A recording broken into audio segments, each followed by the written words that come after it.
Hello, আসসালামু আলাইকুম viewers. তো এই যে এই পুকুরের কাহিনী আমরা শুনছি, বইপত্র অনেক শুনছি। তো এই যে প্রমিলা দিঘির কাহিনী কাজী নজরুল ইসলামের, তো এই দিঘির কথাই বলছিল, কবিতার মধ্যে পড়ছি, আমরা জানছি, শুনছি প্রেমের কাহিনী। তো সেই ঘাটে আসছি আমরা, এই যে ঘাট, এই যে ঘাটটা দেখেছি, ওই যে ওইখানে কত সুন্দর পদ্ম ফুটে আসছে। তো এই যে জমিদার বাড়িটা এখানে এই যে স্থাপিত, তো আপনি যদি দেখাই, তো পদ্মগুলো না দেখালে ভুল হবে, তো পদ্মগুলো দেখাবো আপনাদের। দেখেন কত মানুষ আসছে এখানে।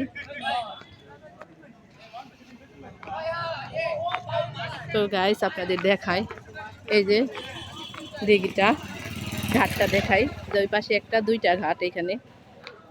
তো এখানে অনেক পদ্ম ফুটে আছে, ফুল, এই যে দিঘির পাড়ে, এই যে এখানে এই যে ফুল ফুটে আছে।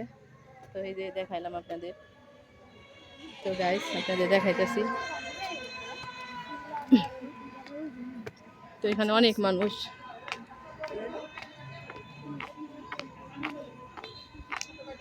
তো সবাই ওয়েট করতেছে আমাদের জন্য। এই যে জমিদার বাড়িটা দেখাই দিলাম পাশে থেকে। এই আসো, আর বেরাব্বাই তো যাইতে চাইতেছে না দেখে। আসো, ওই যে এখানে ছবি আছে।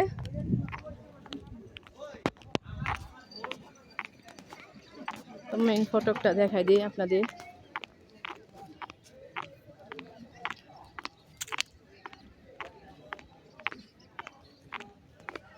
দাঁড়াও, এখানে ছবি তুলি। আমরা তো তুলি নাই।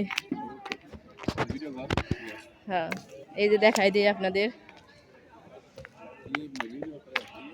এই যে দেখুন, কাজী নজরুল ইসলাম আর হলো প্রমিলা। হ্যাঁ, এই যে প্রমিলা দেবী। ভাবলো দাঁড়ায় জায়গায়। তো আমার বোনেরা গেল, অপেক্ষা করতেছে। বাবা চলো আমরা চলে যাই তাহলে।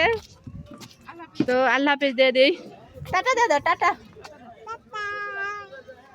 টাটা। দেখেন যাইতে চাই না আরবির বাবা। আল্লাহ হাফিজ দিয়ে দিলাম, তো আপনাদের দেখাই দিলাম। আর এইখানে হলো যে পাশে জমিদার বাড়ি, এই যে, আর এই পাশে হলো পুকুর, এই যে পুকুরটা। ওকে, আল্লাহ হাফিজ দিয়ে দিলাম।